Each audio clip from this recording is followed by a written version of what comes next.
Hello and welcome to PSYCAID. PSYCAID is a digital media organization that raises mental health awareness by presenting psychological topics in a digestible and relatable manner. Please share our content with those who need it. As a quick disclaimer, we wanted to remind our listeners that the depression signs discussed in this podcast are only for educational purposes and should not be used to diagnose anyone with depression. If you or someone you know is struggling with depression, please reach out to a mental health professional who can help. With that said, let's begin. Have you ever had days where all you wanted to do was lie in bed and do absolutely nothing? You just wanted to be lazy and not worry about any of your responsibilities. We've all had our off days, we've all felt lazy, unmotivated, and uninspired from time to time. And it's normal to feel like that. But we live in such a hyper-competitive society that's so hyper-focused on pursuing success and wealth that it's made us feel internally guilty for the time we spend not working towards something productive. When you overwork yourself to exhaustion and are dealing with chronic stress, it will inevitably have adverse effects on your mental and emotional health. But what if it could be more than that? What if your laziness is more than just you feeling burnt out? Here are 6 warning signs of depression that are more than just laziness. Number 1. You can't snap yourself out of it. A sense of laziness usually creeps in when you're overly stressed or if you've been working too hard for too long. And there are a lot of nifty tips and tricks you can use to snap yourself out of it, like making a to-do list, listening to motivational talks, or setting achievable goals. But when it's depression isn't a choice. And it's definitely not something you can just shake off or get over. No matter what other people tell you. Depression is a serious mental illness that needs to be treated with professional help and medication if required.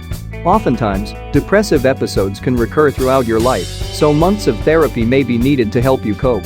Number 2. You can't cheer yourself up. Do you often struggle with feelings of unexplained loneliness, sadness, and hopelessness? Do you feel exhausted all the time and rarely have any energy? You might be feeling downcast and disheartened for reasons you just don't understand? And nothing you do seems to cheer you up or make you feel better. No amount of sleep, comfort food, self-care activities, or fun times with friends seem to do much to brighten your spirit. When you're battling depression, not even doing the things you used to love the most or spending time with your loved ones can make you feel better. Number 3. You've lost interest in everything.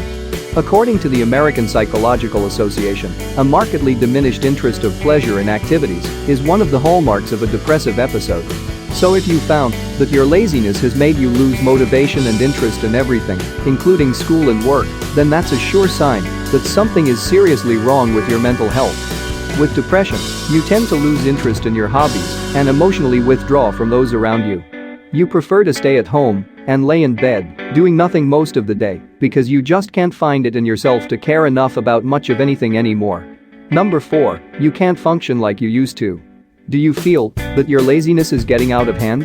Has it become too much for you to manage?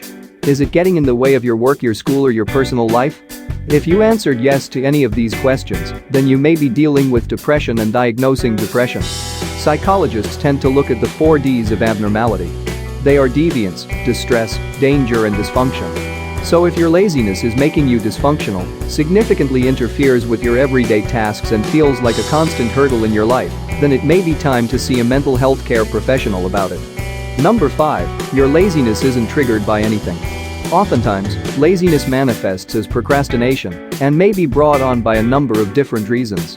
Some believe a sense of laziness reflects a lack of self-esteem, while others would argue it's because of a lack of positive recognition from others. It could also be due to a lack of discipline, self-control, and interest. But what about depression? What brings about depression? Well, the truth is, psychologists don't really know, but one thing we do know for sure is that isn't usually triggered by just one particular thing. There isn't always a clear reason for why depression might develop. So if you find yourself feeling down, disheartened, and unenergetic, all of a sudden depression may be the reason why. Number 6. Your laziness isn't a choice. Finally, but perhaps most importantly, the key difference between depression and laziness is that, while laziness can be changed, depression isn't so easily altered. If you're feeling tired or unmotivated, you can do something to change that for yourself. You can rest, brainstorm, look for inspiration, and try out different productivity hacks to help you get out of your funk. But depression, it's not that easy. It's not a funk that you can just get out of. When you have depression, You're not making the choice to be depressed or stay depressed. In fact, patients with depression often report feelings of extreme guilt, shame and helplessness due to their depression. No one with depression is ever just doing it for attention. Spotting the signs of depression early makes it all the more easier for you to get help and recover from it.